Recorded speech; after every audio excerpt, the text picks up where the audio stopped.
নমস্কার বন্ধুরা, শ্রাবণী রান্নাঘরে আপনাদের সবাইকে স্বাগত জানিয়ে আজকের আমি আবারও একটা রান্নার ভিডিও নিয়ে আপনাদের সামনে চলে এসেছি। আজকে আমি আবারও একটা পিঠের রেসিপি আপনাদের দেখাবো। আজকের আমি বানাবো বাঁধাকপির পাটিসাপটা। আশা করি এই ভিডিওটা আপনাদের ভালো লাগবে, তার জন্য পুরোটা কিন্তু দেখতে হবে। তাহলে চলুন এই বাঁধাকপির পাটিসাপটা আমি কিভাবে বানাই আপনারা একবার দেখে নিন। বাঁধাকপির পাটিসাপটা বানানোর জন্য আপনারা দেখতেই পাচ্ছেন এখানে আমি বাঁধাকপি নিয়ে নিয়েছি। আর এই বাঁধাকপিটা কিন্তু দেখুন বাইরের যে শক্ত পাতাটা ফেলে দিয়েছি, দিয়ে আর যে ভিতরের যে নরম যে বাঁধাকপিটা সেটা কিন্তু নিয়ে নিয়েছি। এবার আমি প্রথমে দেখুন বাঁধাকপিটা নিয়েছি, নিয়ে আর একটা গ্রেটার নিয়ে নিয়েছি। বাঁধাকপিটাকে প্রথমে কিন্তু আমাকে ভালো করে গ্রেট করে নিতে হবে। দেখুন আপনারা বাঁধাকপিটা আমার গ্রেট করা হয়ে গেছে। আর অন্যদিকে দেখুন আমি গ্যাসটা অন করে নিয়েছি, নিয়ে একটা কড়াই বসিয়ে দিয়েছি। এবারে আমি প্রথমে বাঁধাকপিটা একটু ভাপিয়ে নেব। তার জন্য কড়াইয়ে আমি দেখুন অল্প জল দিয়ে দিলাম। এইবারে আমি জলটাকে একটু গরম হতে দেব। জলটা আমার গরম হয়ে গেছে, আপনারা দেখতেই পাচ্ছেন। এইবারে যে বাঁধাকপিটা আমি গ্রেট করে রেখেছিলাম সেটা এই জলের মধ্যে দিয়ে দেব, দিয়ে একটু ভাপিয়ে নেব। কারণ খুব সেদ্ধ করার দরকার নেই, জাস্ট গরম জলে দিয়ে একটু ভাপিয়ে নিলেই হয়ে যাবে। বাঁধাকপিটা আমার ভাপানো হয়ে গেছে। এইবারে আমি বাঁধাকপিটাকে দেখুন এইভাবে ভালোভাবে কিন্তু জলটা ঝরিয়ে আমাকে তুলে নিতে হবে। আর ঠান্ডা করে নিয়ে ভালো করে জলটা কিন্তু নিগড়িয়ে নিতে হবে, যাতে বাঁধাকপির মধ্যে কোনো রকম জল না থাকে। এভাবে প্রথমে আমাকে বাঁধাকপিটা তুলে নেব। দেখুন আপনারা বাঁধাকপিটা আমি ভালোভাবে ছেঁকে নিয়েছি।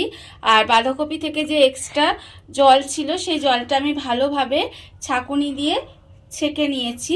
এইবার আমি দেখুন অন্যদিকে আবার কড়া বসিয়ে দিয়েছি। এবার এই কড়ার মধ্যে প্রথমে আমি ঘি দেব, হাফ চামচ পরিমাণের ঘি দিলাম। দিয়ে এবার ঘিটাকে আমি একটু গরম হতে দেব। ঘিটা আমার গরম হয়ে গেছে। এবারে আমি প্রথমে দেখুন যে বাঁধাকপির জলটা ঝারিয়ে রেখেছিলাম সেই বাঁধাকপিটা এর মধ্যে দিয়ে দেব। দিয়ে এবারে একটু নাড়াচাড়া করে একটু ভাজা ভাজা করে নেব। দেখুন ঘিয়ের মধ্যে বাঁধাকপিটা দিয়ে একটু ভাজা ভাজা করে নিয়েছি। এবারে আমি এর মধ্যে দেব নারকেল কোড়া। দেখুন আমি এখানে নারকেল কোড়া রেখেছি, সেই নারকেল কোড়াটা আমি এর মধ্যে দিয়ে দেব। দিয়ে এবারে এটা ভালোভাবে নেড়ে নিতে হবে। এটা কিন্তু আমি পাটিসাপটার যে পুরটা সেই পুরটা বানাচ্ছি। নারকেলটা দিয়ে আবারও একটু ভালোভাবে নাড়াচাড়া করে নেব। নারকেলটা দিয়ে আমি আবারও ভালোভাবে একটু নেড়ে চেড়ে নিয়েছি। এবারে আমি এর মধ্যে দিয়ে দেব দেখুন গুড়। এখানে আমি নলেন গুড় রেখেছি প্রায় 150 গ্রামের মতো। সেই গুড়টা আমি এখানে দিয়ে দিলাম।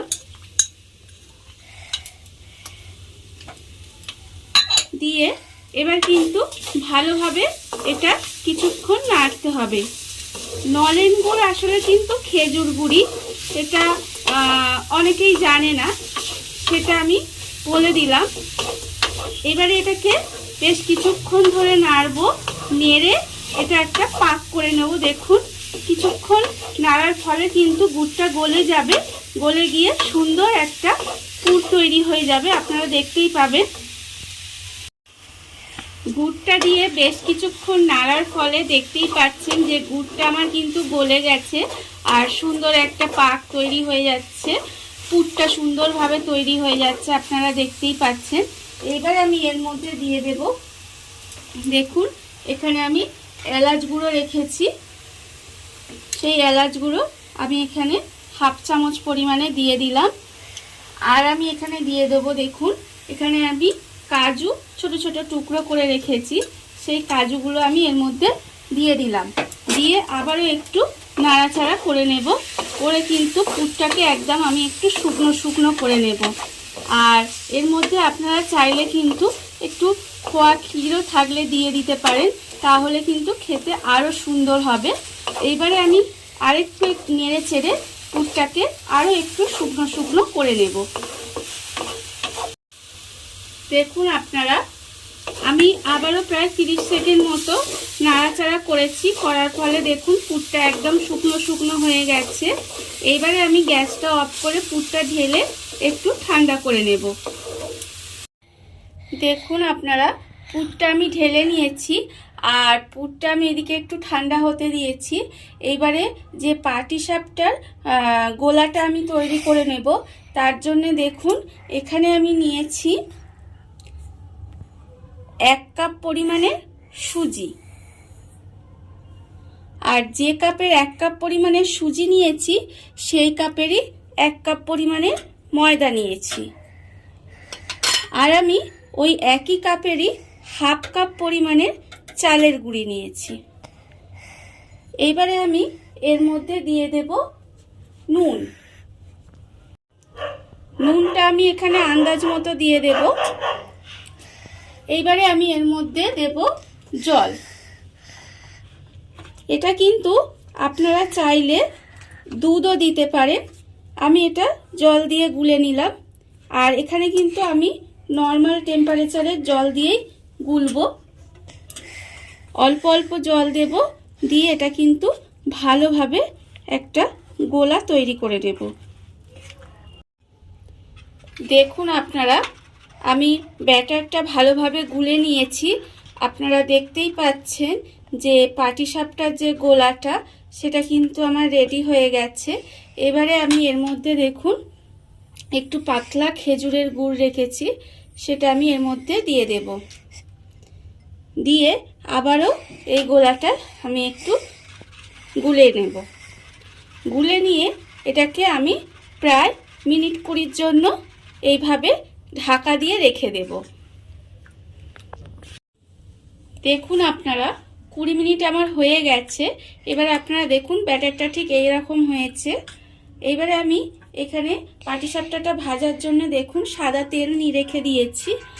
আর আমি তেলের সঙ্গে ঘি মিশিয়ে নেব। আপনারা চাইলে কিন্তু এটা পুরোটা ঘিয়েও ভাজতে পারেন বা পুরোটা তেলে ভাজতে পারেন। আমি এখানে তেল আর ঘি মিশিয়ে এটা ভাজবো। দেখুন তেল আর আমি ঘি মিশিয়ে নিলাম। তেল আর ঘি মিশিয়ে রেখেছি। আর অন্যদিকে দেখুন আমি গ্যাসটা অন করে একটা চাটু বসিয়ে নিয়েছি। এবার চাটুটা কিন্তু বসিয়ে আমি গরম করে নিয়েছি।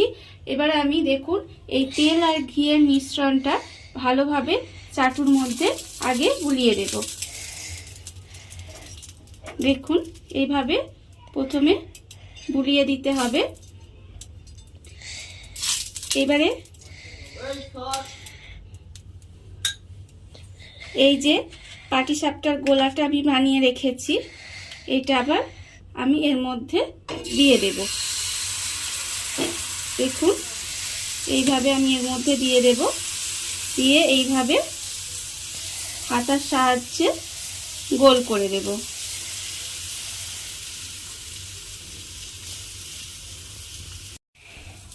গোলাটা আমি দিয়ে দিয়েছি, দেখতেই পাচ্ছেন। এইবারে দেখুন পুরটা আমি এইভাবে নিয়ে এর মধ্যে এইভাবে লম্বা করে এর মধ্যে দিয়ে দেব। দেখুন এর মধ্যে এরকম দিয়ে দিলাম।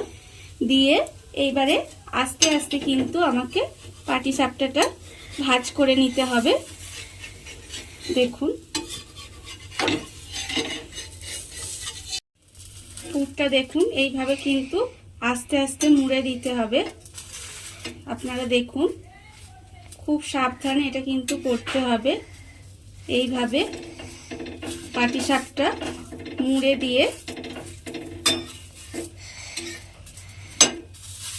দেখুন এইভাবে কিন্তু সুন্দরভাবে চেপে চেপে দেখুন কত সুন্দর আমার পাটিসাপটা রেডি হয়ে গেল। এইভাবে কিন্তু পাটিসাপটাগুলো ভাজতে হবে। আপনারা দেখুন, আমি আবারও একটা আপনাদের দেখিয়ে দিচ্ছি। আর একটা কথা বলি, যতবার কিন্তু পাটিসাপটা করবেন ততবার কিন্তু এইভাবে তেল বা ঘি যাই দেন না কেন এইভাবে কিন্তু বুলিয়ে দিতে হবে। দিয়ে এবারে আমি দেখুন আবারও গোলা দেব।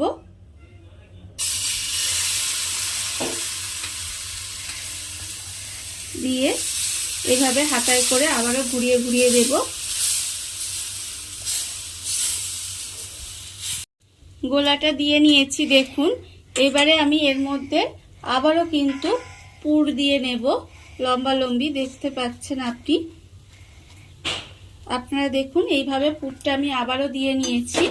দিয়ে আবারও কিন্তু এটাকে আস্তে আস্তে আমাকে পাটিসাপটার মতো ভাঁজ করে নিতে হবে। দেখুন এইভাবে আমি কিন্তু ভাঁজ করে নেব। আর এইভাবে কিন্তু আমি সবকটা পাটিসাপটা বানিয়ে নেব। দেখুন বন্ধুরা, পাটিসাপটাগুলো আমার রেডি হয়ে গেছে। আপনারা দেখতেই পাচ্ছেন যে কত সুন্দর পাটিসাপটাগুলো তৈরি হয়ে গেছে। এই বাঁধাকপির পাটিসাপটা আপনাদের যদি ভালো লেগে থাকে তাহলে লাইক করবেন, কমেন্ট করবেন আর সাবস্ক্রাইব করবেন আমার চ্যানেলকে। আজ এই পর্যন্ত, নমস্কার।